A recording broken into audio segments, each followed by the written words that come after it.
Greetings and salutations, everybody. Welcome to Open Mic here on my YouTube channel. I'm, of course, your host, John Campea. It's an awesome privilege to have you guys joining me here today. A bunch of friends standing around a virtual water cooler talking about our favorite things in the world, movies and entertainment and all that kind of stuff. Anyway, before we get started on the live questions today, I'm going to let you guys know. So last night, I had the privilege of going to the world premiere of the new Margot Robbie, Simon Pegg, Mike Myers film called Terminal. And it was held in Hollywood last night. I just want to share a couple of shots with you. Here's Ann and I as we arrived at it. We got our little passes. Yay! So then we go in. What was awesome, though, is we were there for about 5 minutes, and I left to run to the bathroom. And as soon as I left to go to the bathroom, the door, you go down the hallway, and you're about to walk out of the theater, and I literally bumped shoulders with Mike Myers, and I'm like, ah! And he smiles, nods his head, and walks, and I'm like, ah! I wanted to talk to Mike Myers so bad. But I didn't have the guts. Anyway, so then near the end of the film, we were sitting like halfway back in the theater, so this is just with a camera phone, but there's Margot Robbie, Simon Pegg, and Mike Myers standing up there with the director of the film who's talking about it. And then a little while later, we went to the after party. It was at this place called the Escape Room Hollywood, or the Escape Hotel in Hollywood, which was a very cool idea for an after party and looked great last night, didn't she? Anyway, so I wish I could tell you that the movie was great. It's not, unfortunately. I'll do a review of it, but there is a magnificent movie in there, but it just wasn't executed right. You know what I mean? So anyway, I'll talk about it more in my review, but we did have a great time last night. And yeah, so there's that. All right. With all that out of the way, let's get to some live questions.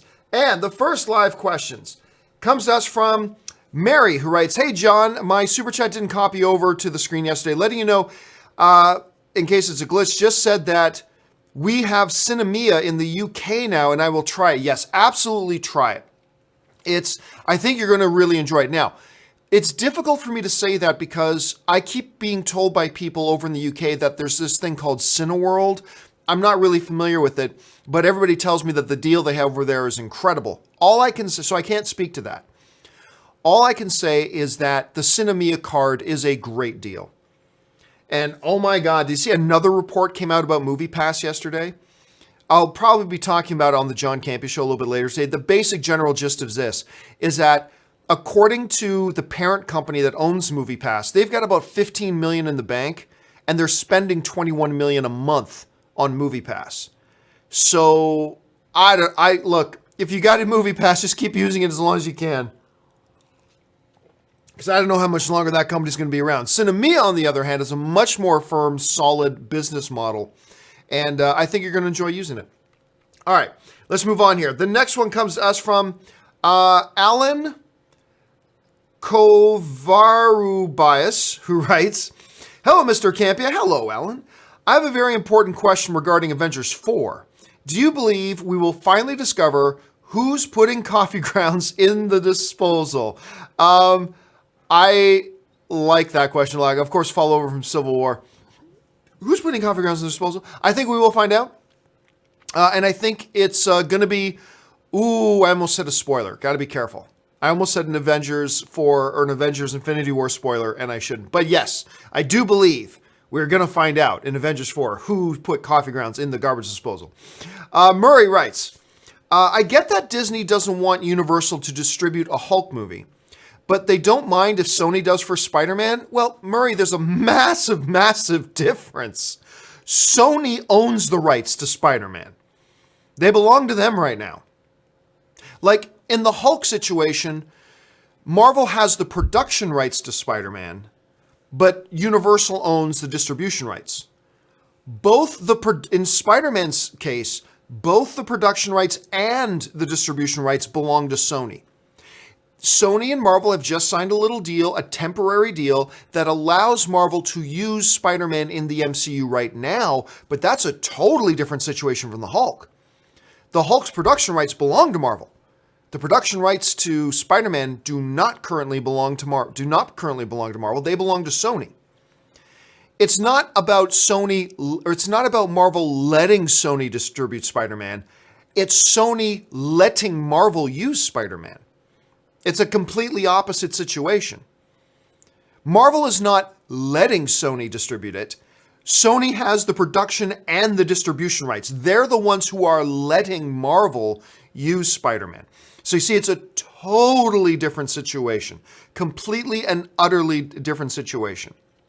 So, yes, so they did make a deal on that part, but again, Universal doesn't have the production rights. Sony does have the production rights to Spider-Man and the distribution rights. They control the game. Sony completely controls the game here. Not the same situation with the Hulk between Universal and Disney. So, yeah, and I don't know how the whole situation with the Hulk and Disney, I don't know how that's ever going to get resolved. Because from the outside looking in, what it appears like is that it seems like Universal just has the distribution rights in perpetuity. This isn't like production rights, because with production rights, let's say with Fantastic Four and Fox, okay? Here we go. Fox gets to keep the Fantastic Four rights as long as they keep putting a new Fantastic Four movie into production every X number of years. I don't know if that's 4 years, 5 years, 7 years. I don't know how long the clock is, but as long as Fox keeps putting a new Fantastic Four movie into production within a certain window of time, they keep the Fantastic Four rights. And if they ever don't, then the rights go back to Marvel and Disney. With Universal and the distribution rights, it's different, it appears. Universal just has, they just theirs. There's no clock ticking on them. They get to keep them as long as they want. They have the rights, the distribution rights to Hulk as long as they want, I believe. So it's going to have to come down to Marvel is going to have to bargain with Universal to get those distribution rights back. Look, Marvel has to do one of two things, or one of three things. Number one, they have to wait for Universal to go out of business, and that ain't ever going to happen, because they're also owned by Comcast, which is a bigger company than Disney. So that's not going to happen.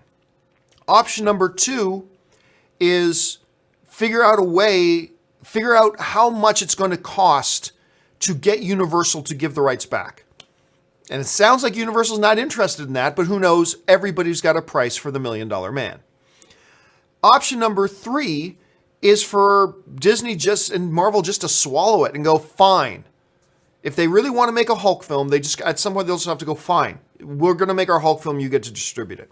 But there's a lot of money. There's a lot of money in the distribution of these films. And Disney doesn't want to give that up. They don't want to be the ones to invest all this money into making a Hulk film, then have to split the money with Universal as they distribute it. So it's one of three options. Wait for Universal to go under, which ain't ever going to happen. Number two, try to figure out what Universal's price is and decide if it's worth it to them to pay whatever the price is. Or number three, just bite it and go, okay, fine, Universal, you get distributed. That's the only way. Those are the only three ways that we're going to get a standalone Hulk film again. Which one is most likely? I don't know. But we'll have to wait and see. Because look, let's say Universal wants $1 billion for the distribution rights to Hulk. Okay, but then if you're Disney, you got to ask yourself, is it worth $1 billion to us? Like, we have so many characters, and we're using Hulk in other movies that aren't his own. So do we need to spend $1 billion? Is it good value for us to spend $1 billion to get the rights back? Maybe not. And then Universal goes, okay, then we're fine just sitting on it. I mean, it's a complicated situation. It's a sticky situation. But, I mean, I don't see any other way out of it other than those three scenarios. All right. Let's see. Kevin Brown writes, in MCU, we saw origin stories of every character that built all the way up to the climax of Infinity War. I consider that cinematic foreplay. Did that play into the failure of Justice League, lack of buildup? Felt rushed. Didn't feel rushed to me at all. That was not the problem. And here's the thing. They did an Avengers movie many years ago before Infinity War. Like the first Avengers movie came out. They did 4 or 5 films and then they did Avengers. Justice League did 4 films and then did Justice League.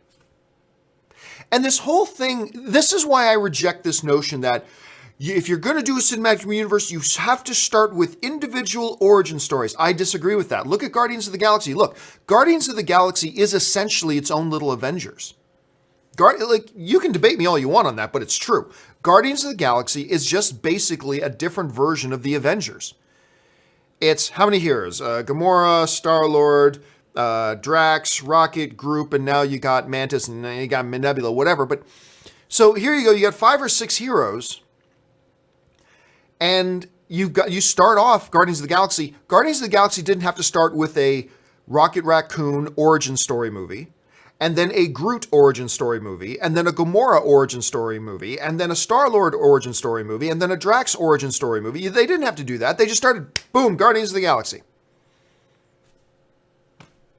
I really, honestly, other than scale, there's no difference between that and Avengers or Justice League, right?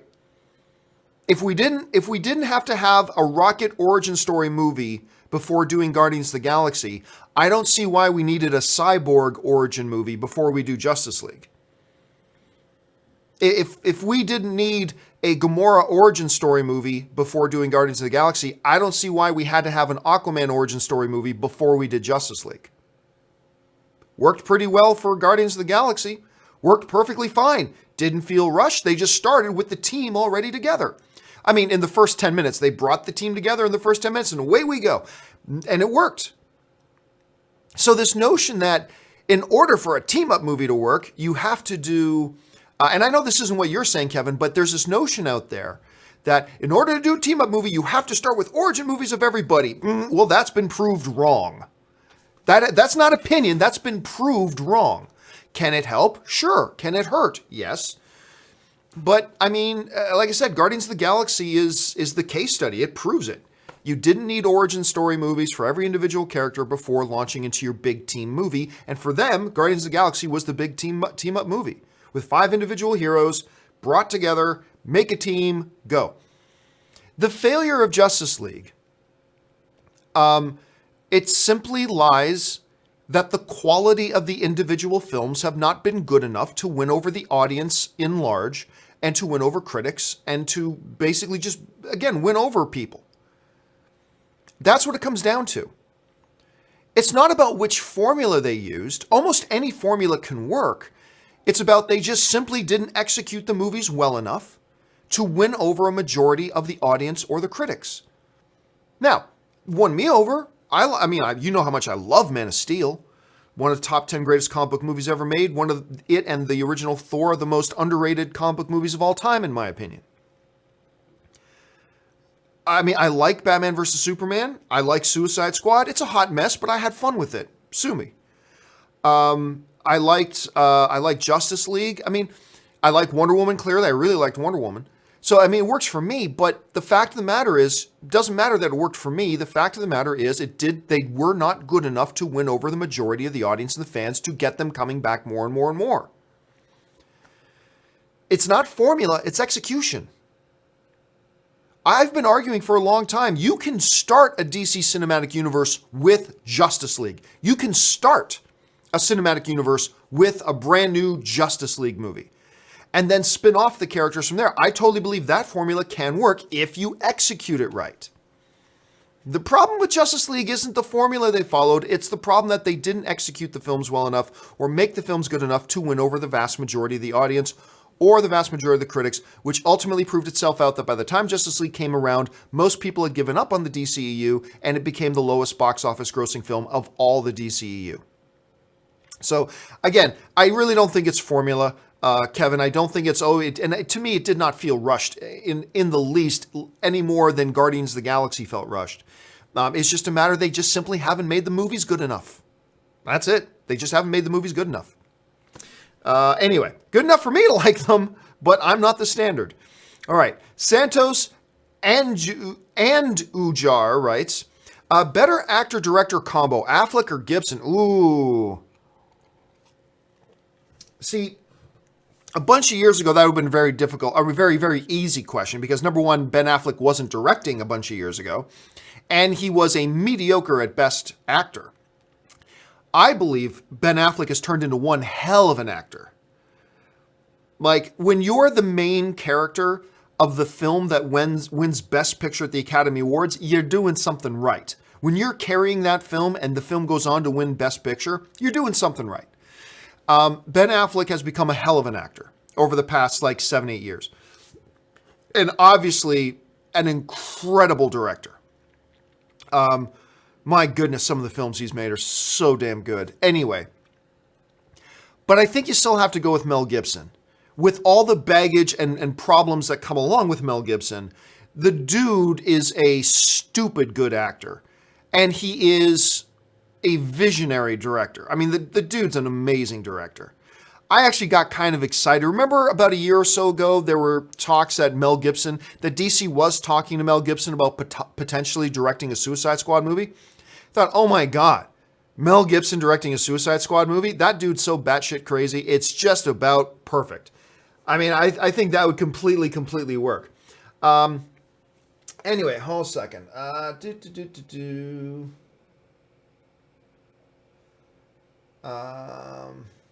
Sorry guys, give me one quick second. Just gotta block an idiot in the chat board who's dropping spoilers. Anyway, so yes, I still have to go with Gibson. At this point, I still have to go with Gibson. Definitely Affleck could close that gap. Like, or we could ask that same question 5 years from now, and maybe we'll say Affleck, depending on what happens. But right now, I still got to go with Gibson. All right, let's move on to this one. And this one comes to us from Bernard Gayton, who writes, what stops studios / online streaming services from releasing digital movies with additional audio tracks? Some do, it's rare, keeps me tied to Blu-rays. You know, to be honest with you, I'm not really sure. Like, for instance, if you were to ask me, John, release this show today, but also release it with a Spanish audio track and a commentary track, I would simply not know how to do that. Like, I don't know what the technical issues are about how to attach to a digital file alternate versions of the file that are selectable through a menu. I simply don't know how to do it. So I don't know what the technical difficulties are, but there are many people out there who work in this sort of stuff that are much smarter than me, that I'm sure to them it's no big deal. Bottom line is this, I don't know. Like, why more of these digital sales don't include director's commentaries, don't include bonus features, all that kind of stuff. I mean, I don't know. It is definitely one of the big advantages that Blu-ray discs still carry over digital. And I think part of the reason might be that the studios want there to be more features on Blu-ray discs because they know they make more money on Blu-ray discs. Completely the opposite of that. Completely the opposite of that. I think one of the reasons maybe some of the streaming services shy away from it is, I don't know if it's a bandwidth issue. I don't know if it, like, adding all that kind of stuff doubles the size of the bandwidth of the stuff and that can hurt the company. I mean, I really don't know. But it does remain today one of the true advantages of owning Blu-ray, as opposed to being somebody like me who's a digital streamer. Now, to me, the advantages of digital streaming over Blu-ray outweigh the fact that, okay, I'll have to do without a director's commentary, some bonus features. But, I mean, that is still unarguably one of the biggest advantages Blu-ray still have over digital. And I don't know what's holding up the transition. I really don't. But we'll have to wait and see. Somebody who works in this industry could probably answer that question a lot better than I could. Shane Palmer writes, good morning, John. Good morning, Shane. Just wondering if you can briefly talk about why you buy movies digitally. Speaking of which, if you can talk briefly about why you buy your movies digitally over physical. Do you think the digital format has comparable quality to physical? Thanks, your show rocks. I mean, yes, if there used to be a time when there was such an obvious difference between the quality of what was streaming versus the quality of what you popped in on your DVD or your Blu-ray, that it was significant. Today, it's almost indistinguishable. Today, you pop in a standard Blu-ray or I stream an HD thing from the Google Play Store, it's almost indistinguishable. Yeah, so to me, the reason I became a digital streamer, it was mostly issues of convenience. Like the fact that I don't have to run out to Best Buy, get in my car, drive somewhere, pick up a disc, pay a ridiculous amount of money for the disc. You know, sometimes Blu-rays are like $28 or something stupid like that. Anyway, and now have to actually have physical space for it. And discs can get damaged and all this kind of crap. But there was just a lot of that crap. When I'm sitting at home, like the other night, Anne had never watched, you guys remember me telling the story, Anne had never watched, I found out to my chagrin, she had never seen So I Married an Axe Murderer, the Mike Myers classic. She'd never seen it. So what am I going to do? Am I going to go on Amazon and order a Blu-ray that's going to show up in 2 days? Do I say, okay, hold our thought. Let's put on our clothes. Let's jump in the car. Let's drive to Best Buy. Let's hope they've got a copy of it around, which of course they wouldn't. And let's buy it there and then bring it home. Or I could look at her on the other couch and say, you've never seen So I Married an Axe Murderer? Hold on a second. Click, click, click, click. Let's watch So I Married an Axe Murderer. Done. And now I've got it forever. It's stored digitally. I can watch it on my phone at the gym. I can watch it on my tablet as I'm laying in bed. I can watch it on my laptop as I'm on my treadmill. I can watch it on my computer here. I can sit downstairs in front of my TV and pop it on anywhere, anytime. Boom, it's there. It takes up no physical space. I never have to worry about it getting damaged. And the quality today is exceptional. Now, I'm not trying to talk anybody else into it. I'm just saying, if you're going to ask me why I made the switch to digital, I mean, it's just simple as that. The absolute unfettered convenience of it. You know, if I'm on a train or if I'm on a flight somewhere and I go, I'm in the mood to watch Batman versus Superman, the ultimate cut right now. Too bad I don't have my Blu-ray on me or a Blu-ray player. Doesn't matter. Pop up my tablet, hit play. Great. I mean, so to me, the advantage is there are advantages to owning Blu-ray. There are advantages to owning digital. And it depends on what your particular set of circumstances are and what works and what's most important to you. For me, the ease, the convenience, the availability, those are all things that trumps the advantages that come with Blu-ray to me. So that's why I switched to that a long time ago. I don't have my phone on me. I could open my phone right now, hit Google Play Store, and I could show my full library of all the movies I own, and I could just hit a button and start watching it right now if I wanted to. And that's why I prefer it over Blu-rays. That's just my opinion on that, but everybody, to each your own. Whatever works for you best is what you should do. For me, it's digital streaming. Okay, let's see. Oops, sorry, we got the jump here. Okay, here we go. Next one comes us from Mike Zambrano. And Mike Zambrano writes, I did experience Prime for the first time with Infinity War. It was great, but Galaxy has bigger, comfier recliners with tables and lots of space, and Dolby too. But it all depends on where you are. For instance, I've never been to a Galaxy theater. It might be great, but if you go to an AMC dine-in theater, they also have, as opposed to an AMC Prime, the AMC dine-ins have bigger, more comfy recliners than even the big comfy recliners in the AMC Prime, and they have tables, and they have waiter service. You just hit a button and a waiter comes to you, takes your order, away they go. So each individual theater is based on its own thing.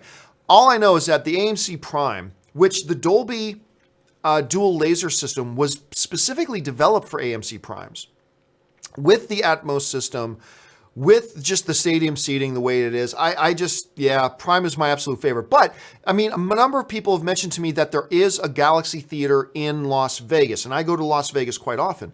So my next trip to Las Vegas, I'm going to be looking forward to trying that out because it sounds really great. And Mike follows up, says, you really need to try it if you're ever near one. Well, there you go. I just answered that too at the same time. Michael Solaric writes, your thoughts on Mystery Science Theater 3000? Well, really, what's there to say? Some of them are really stupid, and some of them are just gut-wrenchingly hilarious. Mystery Science 3000 is a little bit hit and miss. I went to one of their live presentations once, where the guys were on stage with mics, and they had the movie playing before them, and they're doing the commentary live. That was really fun. Some of them are just cringy, but some of them will have you laughing for days. So it all depends on which one you get. Let's see. Celtic LJB writes, hey, John, do you think Mayans MC can live up to Sons of Anarchy? For those of you who don't know, Sons of Anarchy, one of my top 3 favorite television shows of all time. Battlestar Galactica, Spartacus, Sons of Anarchy. Those are my top 3 favorite shows of all time. Anyway.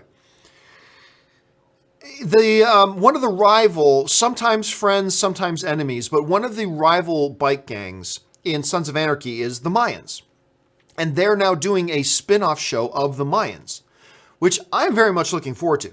Can it live up to Sons of Anarchy? Well, here's the thing, like I always say, right? I don't have a microphone in front of me that you can see, but like I said, any movie coming out could end up being as good as The Godfather. It could. It's possible.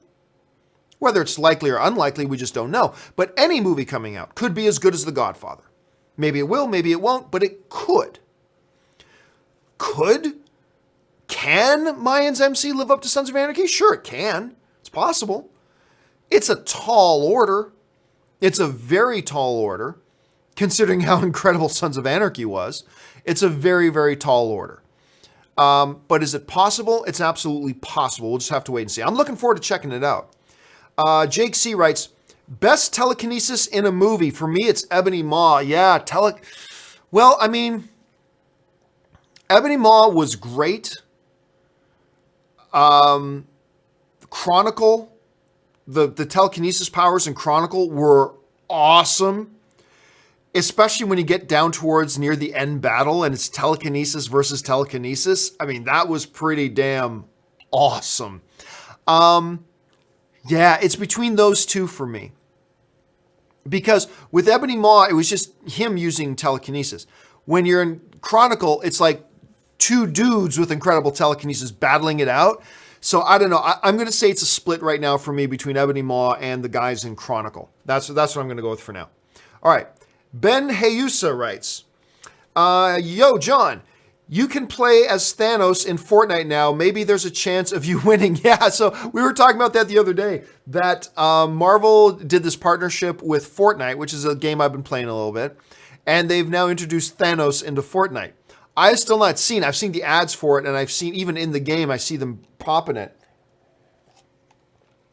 Dude, you could make me Thanos and give me the Infinity Gauntlet and give me a Green Lantern power ring and Lion-O's sword, Aya Thundera sword, and I will still not win that game.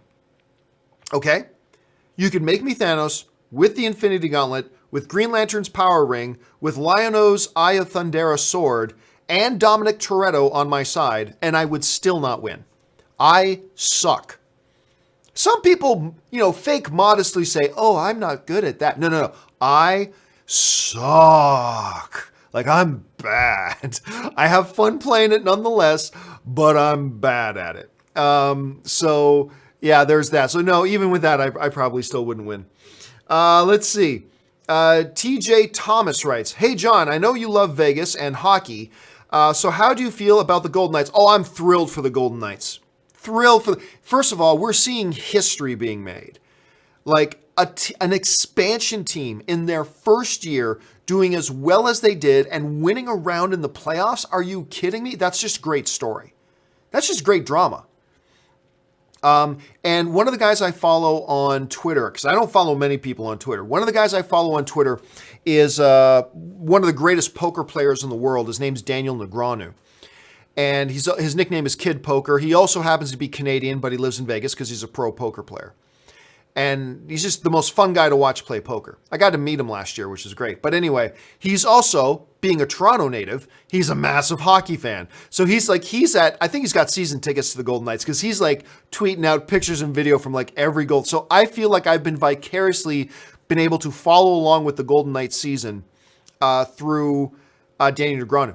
I am tempted to buy season's tickets to the Golden Knights, depending on how much it costs. As an expansion team, you would hope it wouldn't be too much. And even if I can only get to like a third of the games, it'd probably be worth it. But, no, it's just so excited for the Golden Knights. Here's hoping. But you know what the key was the Penguins gave up their goalie. And they got Marc-Andre Fleury to be their goal. That shocked the world. The fact that the Penguins left Fleury unprotected in the expansion draft was crazy. And when they got him, it's like, oh my gosh, this expansion team might not suck. Well, more than that. They were actually really good. Okay, let's move on here. Dylan Flickinger just sent in a super chat for support. Thank you, Dylan. Go Kings Go 83 writes, thanks for getting me to watch Into the Badlands. Cheesy writing, great action, predictable at times, but an awesome show. I'm hooked. Yeah, Into the Badlands is definitely like a sugar candy, right? Not a lot of nutrients in it, but just a sugar rush from watching it. I am addicted to this show. I just love it. And it's a classic kung fu kind of serial movie with a little dash of Game of Thrones put in there. Don't get me wrong, I'm not comparing it to Game of Thrones. I'm saying there's a little dash of Game of Thrones flavor in there with classic, kung fu serial kind of stuff. It's just really fun. And Nick Frost is in it. Speaking of Simon Pegg, who I saw last night, Nick Frost is in it. And I thought that was a terrible idea to put Nick Frost in it, but he's turned out to be great in it. So I've been really happy with it. Dylan follows up with, hey, John, are there any recent indie films worth checking out? Gemini with John Chi or Beirut with John Hamm? Beirut with John Hamm. First of all, it looked like they were going for something kind of epic. This is how the trailer struck me. It looked like they were going for something kind of epic, but it looked like it was falling flat in the previews. The movie itself is much better than the previews led on. Don't get me wrong, I'm not saying Academy Awards or anything like that, and Hamm is great in it. Like, Hamm is usually great in everything he's in, but Hamm was absolutely great in it. It's got great action. The drama's really good. The character development's good. So that's definitely one to check out. Absolutely. Maybe One Name writes, if Comcast is able to if Disney, I think you mean outbid Disney, and buy Fox, don't all the Fox Marvel properties still revert back to Marvel Studios? No, not necessarily. I explained this on the show before yesterday, but I'll try to explain it one more time. What Fox cannot do is sell the rights to Fantastic Four and X-Men to another company. Fox can't do that. Either Fox has the rights or they got to go back to Marvel. Fox does not have the rights to sell off the rights to X-Men and Fantastic Four to, say, Universal or Paramount or Lionsgate or Sony or whoever else. They don't have the right to do that. However, let's say Comcast buys Fox and they just keep Fox running as a company. For instance, when I was working at AMC, this giant Chinese company called Wanda, they bought AMC. AMC didn't become Wanda. We were still AMC. We were still AMC and we kept functioning as AMC, even though Wanda bought us.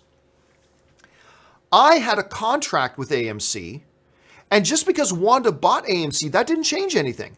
I have a contract with AMC, and AMC still exists. Therefore, even though AMC has a new owner, AMC still exists. I still have a contract with AMC. It's still enforceable. If Comcast were to buy Fox and just keep Fox running, just like Wanda bought AMC and just kept AMC running, guess what? Then Fox still has the rights to X-Men and Fantastic Four. The rights to X-Men and Fantastic Four didn't go to Comcast. They're with Fox. Fox still exists. The contract is with Fox. And if Fox is still a company and Fox is still operating, then all the contracts and obligations that Fox has with other companies are still valid and enforceable. So, now look, there could be fine print in some deal somewhere that excludes that. That's possible. All I'm telling you is, generally speaking, if the company still exists, then any contracts they have are still valid. The sports illustration I gave the other day is this. Tom Brady is a football player. He has a contract with the New England Patriots, which is the football team. So they have a contract. So Tom Brady has to be the quarterback for the New England Patriots for the next 3 years. Well, now let's say the owner of the Patriots sells the Patriots to another owner named Buddy. Now Buddy owns the New England Patriots. Does that mean that Tom Brady's contract is no longer good? Of course it's still good. The New England Patriots are still there. They may be owned by somebody else, but the New England Patriots are still there, and the New England Patriots have a contract with Tom Brady and Tom Brady with the New England Patriots. Even though the Patriots have a new owner, the Patriots are still the Patriots, and any contract they have is still valid and enforceable. So there is a very real scenario here, probable scenario actually, not just possible, probable. There's a very probable scenario here that if Comcast buys Fox and keeps Fox together, doesn't break up Fox, doesn't dismantle it or anything, but just say, no, Fox, you just keep operating. We own you now, but you're still your own company. You keep running as you are. Then the X-Men and Fantastic Four rights still stay with Fox. So, yeah, people are forgetting that. Like, what Fox cannot do is sell the rights to X-Men and Fantastic Four to somebody else. They can't do that. But Fox can be owned by somebody else and still be Fox, and therefore all their contracts are still enforceable and valid. That's just the way it is. So we'll have to see how this all plays out. This is all going to get very, very interesting. Okay, next one comes to us from Cecil Cross, who writes, as a creative pro, have you ever been to any creative conference like Adobe Max?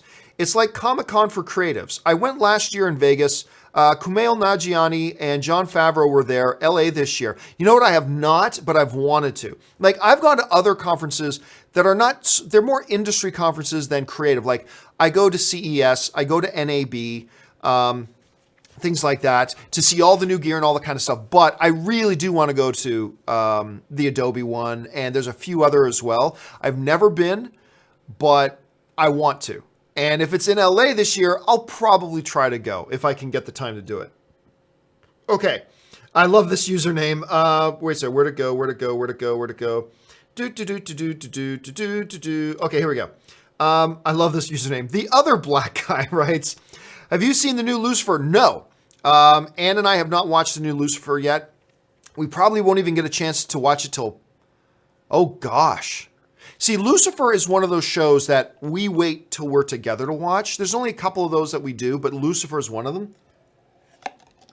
Last night we couldn't watch it because we went to the Terminal premiere. Tonight we can't watch it because I'm doing my interview with the actress Erin Cummings. I cannot wait to share this interview with you guys, seriously. When I put this interview up, make sure you watch it, because you're going to learn more about Hollywood and the inner workings of it, as well as an incredible story from this amazing woman, working actress in Hollywood who's been on so many of the TV shows you know and recognize, but you may not know her name. It's going to be great. I cannot wait. But anyway, we can't watch it tonight because Erin is coming over tonight, so she's going to be joining Ann and I here. Then we can't watch it tomorrow night because Solo premiere is tomorrow night. Solo. So Ann and I are going to the Solo premiere tomorrow night. And then we can't do it Friday because Ann has a workmate's birthday on Friday night. So we may not be able to watch it till Saturday or Sunday. So no, I have not seen this week's episode of Lucifer, and it's clawing at me that I haven't watched it because I love that show. And it may get canceled. Just not enough of you guys, not enough of you mouth breathers appreciate good television. No, and not enough people are watching it apparently. So it's on the chopping block. They haven't said that it is getting canceled, but it could get canceled at the end of this season, which would suck because I love that show. Let's see.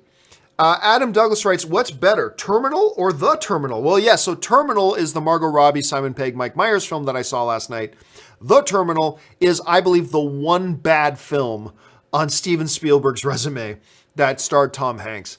I'll say Terminal. The one I saw last night was better. Now, that's not saying much. And again, I didn't really like the film. I did not like the film, but I probably liked it more than The Terminal. So that's where I'm at right now.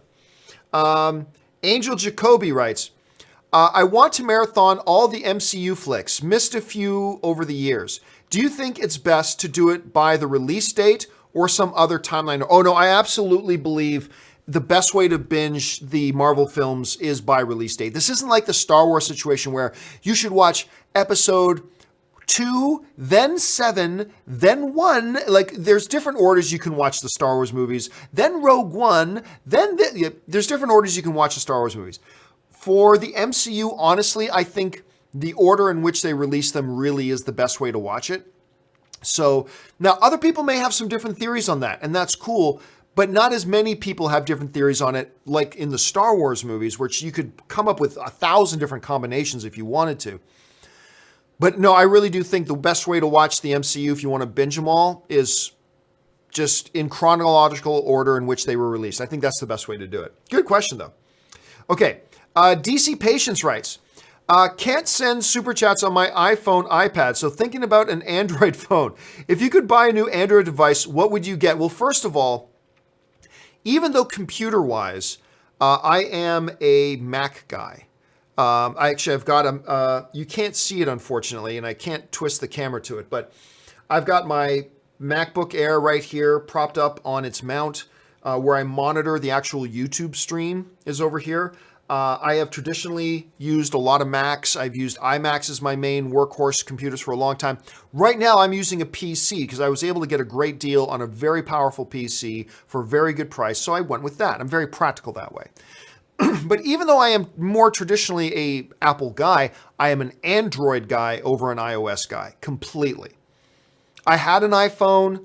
Hey, that's great for you if you guys like your iPhones. That's great. I find the Android devices to be far more useful. But that's just me. So my tablet is Android. The last 4 phones in a row I've had are Android. Right now I'm using a Galaxy Note 8, which is spectacular. I love this phone. So even though we've got like the Galaxy S9s coming out now, I'm not interested just because my Galaxy. But I would highly recommend, and Android tablets are so powerful and so much cheaper relatively to iPads. But I would definitely check out anything in the Galaxy S series. And honestly, any of the Samsung tablets as well are really good. I've always appreciated them very well, or an awful lot. So that's what I would recommend. Edgarm 1028 writes, yeah, John, what Mike said. The Galaxy luxury theaters are amazing. They have this screen called the DFX, amazing screen and great sound, better recliner seats than the AMC Prime, but Prime is still louder. Look, that's the great thing about movie theaters, is that there's no one thing that makes a movie theater better than another, right? So to me, my favorite movie-going experience is still AMC Prime because of the combination of how comfortable the seating is, how much leg room you have, the motorized recliners, the built-in bass subwoofers in the seats to give you a little bit of extra sensory experience with everything, the dual laser projection system, the way acoustically the theater is just constructed. The acoustics in this theater are insanely good. The Dolby Atmos sound system, blah, blah, blah, blah, blah, blah. Anyway, it's a whole combination of stuff. But different combinations of things may work better for you than others, right? So let's say something in the Galaxy Theater, well, this is a little bit better here in the Galaxy than it is in the AMC, and that's more important to me, therefore this theater is better for me than the other one. That's great too. And it really just comes down to preference. And again, I can't speak authoritatively to it because I haven't been in a Galaxy Theater. Hopefully I'll get to do that my next trip out to Las Vegas. All right, next up, maybe one name writes, most likely to get 4th movie, Iron Man, Captain America, or Thor.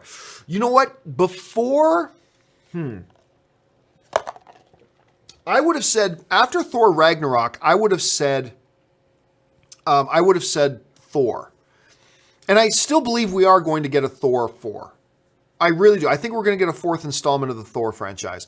I mean, Thor has never been more popular with the MCU fans than he is right now. Chris Hemsworth has never loved playing Thor more than he does right now. But you know what? I actually think the greatest chance is probably, I think we're going to get a 4th film out of all these characters. I do. I think we're going to get an Iron Man 4. I think we're going to get a Thor 4. I think we're going to get a Captain America 4. I do. But I think the most likely is Iron Man at this point. I think the most likely one is Iron Man right now. So, but who knows? We'll wait and see. I could be totally wrong about that. I'm just guessing. Andrew Hogue writes, which one do you like more, Godfather 1 or 2? I'm a 1 guy. But you can certainly make an argument for number 2. If you were to say to me, hey, no, I think Godfather 2 is the greatest film of all time, I wouldn't argue with you. I'd say, hey, that's a great choice. Me personally, I'm a Godfather 1 guy, but the magnificence of Godfather 2 cannot be disputed.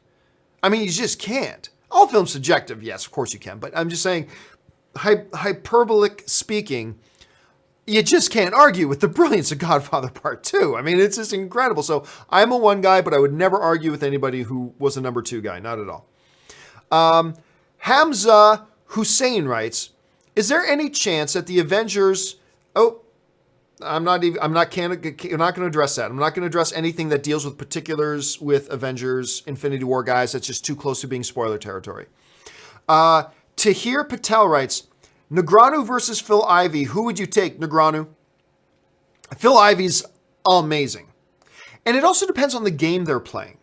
Like, for instance, Negreanu has more bracelets in straight up Hold'em, whereas Ivey has a bunch of bracelets in other poker games other than Hold'em. But if they were playing the world's most popular poker game, Hold'em, I would take Negreanu. Negreanu's ability to read his opponents is second to none in the galaxy. So I would take Phil Ivey in that. Paul Niranjan writes, Hey, John, I've been watching you since the AMC Movie Talk days. Thank you so much. JLC returning for new Halloween movie. I'm not sure who JLC is. Oh, you're talking about Jamie Lee Curtis. For new Halloween movie, and will take place after the original 1 and 2. Yep, we've been talking about that for a while. I honestly don't care. I mean, I know a bunch of people are excited about it, and that's awesome. But I've not liked a single Halloween movie, including the original. And I know whenever I say that, people around the world are going, what? Yeah, I wish I did. I don't even like the original. I don't think it aged well at all. And I'm really not interested in this new one. Now, that doesn't mean anything, because when it comes out and I go to see it, I'm going to take all my expectations and baggage and leave it at the door.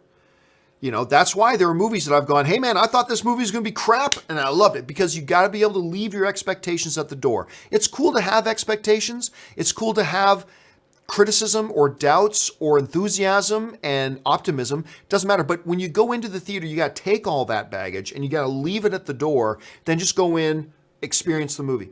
And when I do that, maybe I'll love Halloween, the new one. I hope I do. I love Jamie Lee Curtis. She's in my all-time favorite action film, True Lies. But as of right now, it's very difficult for me to have any enthusiasm for it, because I just haven't liked any Halloween movie so far. ZOMG Ruler writes, how would you feel about DCU Justice League becoming bad guys? I don't know, whatever. Again, like we were saying a little bit earlier, the formula doesn't matter. It's all about, do you execute it great? So could that notion work? Yes, it could be amazing. It could be great. It could also go south real easy and become a disaster. It all depends on how well it's executed. So how would I feel about that in general? Sure, take a shot. Sure, I'd be fine with it. I mean, I wouldn't do it myself, but if I heard that DC or Warner Brothers was doing that, I go, okay. I mean, it could be interesting. It's risky, could be interesting, but then it all comes down to how well is it executed. And that's really the bottom line. Let's see. Cecil Cross writes, and just got a couple of minutes left here, guys. Cecil Cross writes, after Solo, there will be just as many prequels as Star Wars episodes. That's not true at all. Has this ever been done before? Also, what actor should voice Felipe, the sentient dancing microphone in the movie? Well, no. After Solo, wait a second. After Solo, there will be just as many. I thought you meant like spin-offs. Prequels as Star Wars episodes. No, actually, there's going to be more prequels, right? Because you got the 3 prequels plus Solo. Plus, technically speaking, Rogue One is a prequel. Oh, no, then we've got the original 3 plus episode. Yes, so it's equaled out. You're right. Has this ever been done before? Well, look, there's only a small, tiny handful of films or franchises that have... How many films does Star Wars have now? 6, 7, 8. This is going to be 10 films. 10 major feature films. If you don't count the stupid little Clone Wars film that they put out. If you do count that, it's 11. If you don't count that, it's 10. How many film franchises have 10 films in them? It's a small, small number. So no, I don't think it's been done before, but that's not really saying anything since there's not a big enough kind of sample size for it to really measure that against. All right, next one comes to us from Robert Smith. And Robert Smith writes, John, a friend recently pointed out the spirit realm as part of Strange's plan. Thoughts? Not going to discuss that. ZOMG Ruler writes, like the heel Justice League go up against new rebooted Justice League. Let me read that again. ZOMG Ruler. Like the heel Justice League go up against new rebooted Justice League. Oh, I see what you're saying. Like, what if the Justice League become the villains and they have to fight. Well, then that's kind of, you're talking a little bit about Injustice Gods Among Us, right? Because in Injustice Gods Among Us, the basic gist of the story is that there's a separate universe, there's a separate Earth where Superman has taken over the world and a whole bunch of the heroes are on his side and they're villainous. Some of the heroes are still good, a bunch of them are villainous. And then you got our world where the Justice League are all heroes, right? So basically what you're kind of describing there, ZOMG, is Justice League going bad, facing a new rebooted Justice League that are the heroes.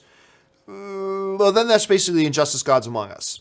So at that point, you should probably just do Injustice Gods Among Us. You know what I'm saying? At that point, that would probably be the better option for them.